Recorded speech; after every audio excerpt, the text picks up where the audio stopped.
Welcome back to BCN news. DSC నియామకాలపై చర్చకు రావాలంటూ వైసీపీ అధినేత జగన్ కు తాను 5వ సవాల్ విసురుతున్నానని, దమ్ముంటే చర్చకు రావాలని టీడీపీ జాతీయ ప్రధాన కార్యదర్శి మంత్రి నారా లోకేష్ సవాల్ విసిరారు.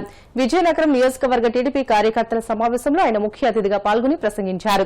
డిఎస్సీ, ఏపీఎస్సీకి మధ్య తేడా కూడా తెలియని వ్యక్తి 5 ఏళ్లు ముఖ్యమంత్రిగా ఎలా పనిచేస్తారని ఎద్దేవా చేశారు.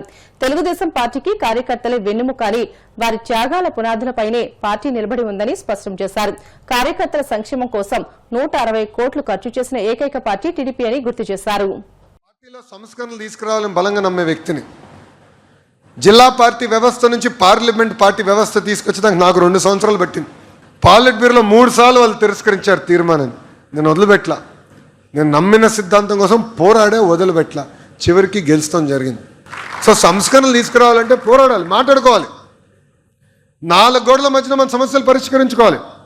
బూత్ అవ్వచ్చు, యూనిట్ అవ్వచ్చు, క్లస్టర్ అవ్వచ్చు, గ్రామ మండల కమిటీలు ఉన్నాయి. కూర్చోండి, మాట్లాడండి.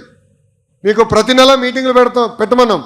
మీటింగ్లు పెట్టిన తర్వాత మీరు అప్లోడ్ చేస్తున్నారు. మీటింగ్లు ఏమేమి మాట్లాడారు ప్రతిదీ మేము చదువుతున్నాం. ఏది లైట్గా తీసుకోవట్లేదు. మీరే కోరారు కొత్త పెన్షన్లు ఇస్తే బాగుంటుందని. తప్పనిసరిగా అది చేసే బాధ్యత కూడా మేము తీసుకుంటున్నాం. సో మీరు ఇస్తున్న ఫీడ్బ్యాక్ సీరియస్గా తీసుకుంటున్నాం. ఏదో పెట్టాడు, ఎవడో చదువుతున్నాడు కాదు. ప్రతిదీ మన జాతీయ అధ్యక్షుల గారి దగ్గర నుంచి పల్లా గారి వరకు అందరం సీరియస్గా తీసుకుంటున్నాం. అది ప్రభుత్వ విధానంలో అమలు చేస్తున్నాం. ఈరోజు ఈ భూమిపైన లోకేష్ శాశ్వతం కాదు, కానీ తెలుగుదేశం పార్టీ అనేది శాశ్వతం. ఆ వ్యవస్థ అనేది శాశ్వతం. ఈరోజు గ్రామంలో ఉన్న బూత్ అధ్యక్షుడిని ఏకంగా పార్టీకి ఎలా అనుసంధానం చేయాలి, వాళ్ళు చేస్తున్న కార్యక్రమాలన్నీ నేరుగా పార్టీ ఎట్లా తెలుసుకోవాలి.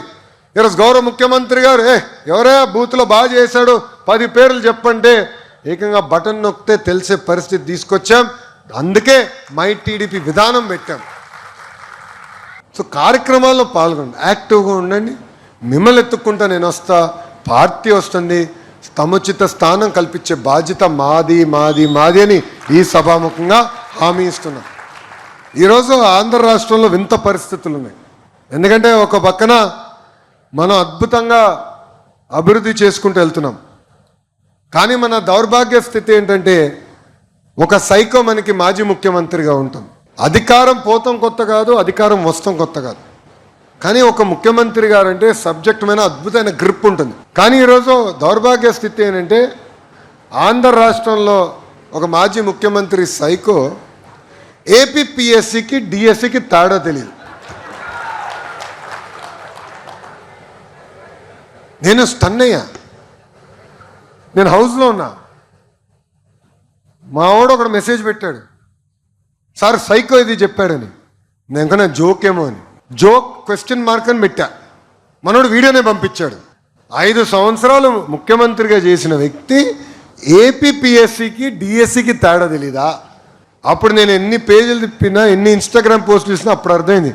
కనీసం అవగాహన లేని వ్యక్తి ఆంధ్ర రాష్ట్రానికి ముఖ్యమంత్రి అవుతే ఎలాంటి పరిస్థితులు వస్తాయో అదొక అద్భుతమైన ఉదాహరణ. 5 సంవత్సరాలు ఒక్క డిఎస్సి చేయాల, ఒక్క టీచర్ పోస్ట్ భర్తీ చేయాల. వర్టికల్ హారిజాంటల్ రిజర్వేషన్ అంటే ఏంటో అర్థమవుదాయనికి. నేను శాసనసభ సాక్షిగా అన్నిటికీ సమాధానం చెప్పా, ఛాలెంజ్ చేశా. ఈరోజు కూడా ఛాలెంజ్ చేస్తున్నా. సైకో టైం డేట్ నువ్వు ఫిక్స్ చేయి, చర్చకుని వచ్చేదానికి సిద్ధం, నువ్వు సిద్ధమా అని అడుగుతున్నా. అరే ఇది 5వసారి ఛాలెంజ్ చేస్తున్నా. ఓకే, తాడేపల్లి కొంపలో కూర్చుంటాం కాదు, బయటికి రా చర్చకి. అరే ఏం తప్పు చేయాల? 16,000 పోస్టులు ఇచ్చాం. మీరు కోర్టుకు వెళ్ళారు, కేసులు వేశారు. కోర్టు ఎక్కడ మమ్మల్ని తప్పట్ల. ఏకంగా నోటిఫికేషన్ ఇచ్చి ఎగ్జామ్ ముందల 150 కేసులు వేశారు. ఎక్కడ నోటిఫికేషన్ ఆగల. 16,000 మంది టీచర్లకు ఇచ్చాం. ఈరోజు శాసనసభ్యులు వెళ్ళి ఒక్కొక్క టీచర్ని కలుస్తుంటే ఎంత స్టోరీ. దైన్యమైన పరిస్థితి నుంచి వచ్చిన వారు చాలా కష్టపడ్డారు. 5 సంవత్సరాలు ఒక్క టీచర్ పోస్ట్ రాలేదే అని బాధ. రాష్ట్ర వ్యాప్తంగా ఎల్నినో ప్రభావం కారణంగా భూగర్భ జలాలు తగ్గిపోయి పలు ప్రాంతాల్లో తాగునీటి ఎద్దడి నెలకొందని దీనిపై నిరంతరం ముఖ్యమంత్రి చంద్రబాబు సమీక్షిస్తున్నారని తాగునీటి ఎద్దడి నివారణకు శాశ్వత పరిష్కారం చూపడానికి చర్యలు తీసుకుంటున్నామని మంత్రి నారాయణ అన్నారు. విశాఖ VMRDA కార్యాలయం సమావేశ మందిరంలో అధికారులతో జీవీఎంసీ పరిధిలో మౌలిక సదుపాయాల కల్పనపై సమీక్షించారు. అనంతరం ఆయన మీడియాతో మాట్లాడుతూ విశాఖలో తాగునీటి ఎద్దడి శాశ్వత పరిష్కారం కోసం 1000 కోట్లతో పైపు లైన్ల నిర్మాణం చేపడుతున్నామని తెలియజేశారు. అసంపూర్తిగా ఉన్న రహదారులతో పాటు కాలువలను నిర్మిస్తామని, వీధి దీపాల ఏర్పాటుకు 14 కోట్లతో స్తంభాలను ఏర్పాటు చేస్తున్నామని తెలియజేశారు. రీసెంట్ గా వచ్చిన ఎలినో ప్రాబ్లంతో కొన్ని దగ్గరలో బోర్లు కిందకి వెళ్ళిపోవటం, వాటర్ లేకుండా పోయినాయి. అందుకనే దాని మీద హై ప్రయారిటీ ఇచ్చి ఈరోజు రాష్ట్రం మొత్తంలో ముఖ్యమంత్రి గారు అయితే ఆల్మోస్ట్ ఎవ్రీ 3 డేస్కి ఒకసారి దీని మీద ప్రత్యేకంగా దృష్టి పెట్టి చేస్తున్నారు. మున్సిపల్ శాఖ కూడా రాష్ట్రంలో ఉన్న 123 మున్సిపాలిటీస్లో పర్టికులర్గా రాయలసీమలో ఈ ప్రాబ్లం ఎక్కువ వస్తుంది. అయితే విశాఖపట్నంలో కూడా ఈ మధ్య రావటం, కొన్ని అపార్ట్మెంట్లలో వాటర్ సరిగా ఇవ్వకుండా పోవడం జరిగింది. అందుకని దాని మీద ఒక పర్మనెంట్ సొల్యూషన్కి, టెంపరీ కాదు పర్మనెంట్ సొల్యూషన్కి ఈరోజు 8 మంది ఎమ్మెల్యేలతో చాలా డీటెయిల్గా మనకట్టా త్వరలో గోదావరి వాటర్ వస్తుంది. వాటర్ వస్తే దాన్ని స్టోర్ చేసుకోవాలంటే సమ్మర్ స్టోరేజ్ ట్యాంక్స్ కావాలి. అది ఎక్కడెక్కడ చేయాలో, ఎక్కడెక్కడ పాసిబిలిటీ ఉంది. ప్రజెంట్ ఉన్న ట్యాంక్స్ ఏదైతే ఉందో దాంట్లో సిల్ట్, ఫర్ ఎగ్జాంపుల్ కొన్ని దగ్గర 1.5 TMC స్టోర్ చేసుకోగలిగితే ప్రజెంట్ 0.8 స్టోర్ చేస్తున్నారు దానికి మెగా దగ్గర. దానికి కారణం ఏంటంటే సిల్ట్ ఉంది. ఆ సిల్ట్ రిమూవ్ చేస్తే కొంచెం స్టోర్ చేసుకోవచ్చు. అంతేకాదు కొన్ని దగ్గర ఇంకా ఒక 200-300 ఎకరాల పక్కన ఉంది. దాన్ని కూడా సమ్మర్ స్టోరేజ్ చేసుకుంటే బెటర్ అవుతుందని అటు ప్రజాప్రతినిధులు లక్షల సలహాలు ఇచ్చారు. ఆ విధంగా ఈరోజు డ్రింకింగ్ వాటర్కి సుమారుగా ఒక 1000 కోట్ల రూపాయలు ఖర్చు పెడితే ఈ యొక్క విశాఖపట్నం మున్సిపల్ కార్పొరేషన్కి ప్రతి ఇంటికి ప్రతి ఒక్కరికి 135 లీటర్ల వాటర్ని ప్రతిరోజు ఇవ్వగలం అనేదంతా యాక్చువల్గా ఈరోజు చాలా డీటెయిల్గా మెయిన్ టోటల్ డిస్కషన్ అదే, దాని మీదే డిస్కషన్ జరిగింది. అదేవిధంగా ఓల్డ్ పైప్ లైన్స్ 30 ఏళ్ళు 40 ఏళ్ళ క్రితం వేసినవి అవి రీప్లేస్ చేయమన్నారు. వాటికి కావచ్చు, సిల్ట్ చేయటం కావచ్చు, సోర్స్ కావచ్చు, వీటన్నిటి కూడా దాదాపు ఒక 1000 కోట్లు కావాలన్నారు. దాన్ని UCF ఫండ్ అటు కేంద్రం ఇచ్చే 25%, రాష్ట్రం కానీ లోన్స్ కానీ వాటి మీద 75%తో దాన్ని ఇమీడియట్గా ప్రాజెక్ట్ చేయమన్నాను. దానికి వాళ్ళకి 2 to 3 months టైం అడిగారు అధికారులు. ఈ 2 to 3 monthsలో ఆ ప్రాజెక్ట్ చేసి దాన్ని శాంక్షన్ చేసి ఖచ్చితంగా, ఎందుకంటే అన్నిటికంటే సమాజంలో ఎక్కడైనా ఒక మున్సిపాలిటీ కావచ్చు, లోకల్ బాడీ అంటే ప్రజలు ఫస్ట్ కోరుకునే స్వచ్ఛమైన వాటర్. ముఖ్యమంత్రి గారు కూడా రెగ్యులర్గా దీని మీద స్పెషల్ డ్రైవ్ చేస్తున్నారు.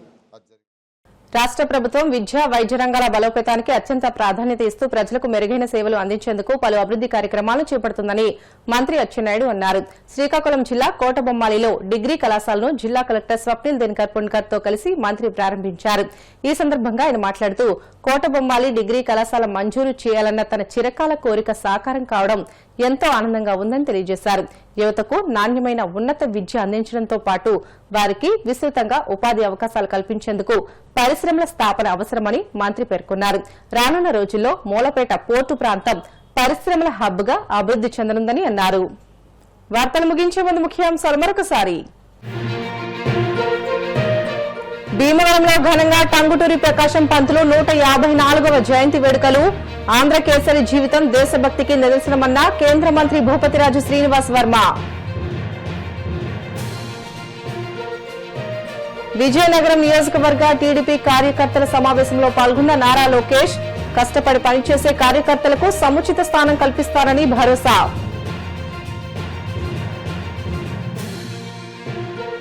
జీవీఎంసీ పరిధిలో మౌలిక సదుపాయాల కల్పనపై మంత్రి నారాయణ సమీక్ష. తాగునీటి ఎద్దడి నివారణకు శాశ్వత పరిష్కారం చూపడానికి చర్యలు తీసుకుంటున్నట్లు వెల్లడి. కోటబొమ్మాలిలో డిగ్రీ కళాశాలను ప్రారంభించిన మంత్రి అచ్చెన్నాయుడు ప్రభుత్వం విద్య, వైద్య రంగాల బలోపేతానికి అత్యంత ప్రాధాన్యత ఇస్తుందని స్పష్టం. ఇవి ఇప్పుడు వరకు బులెటిన్ అప్డేట్స్. మరిన్ని వార్తల కోసం BCN digital YouTube channel, Facebook పేజీని ఫాలో అవ్వండి. మరిన్ని వార్తల కోసం ప్లీజ్ డూ సబ్స్క్రైబ్.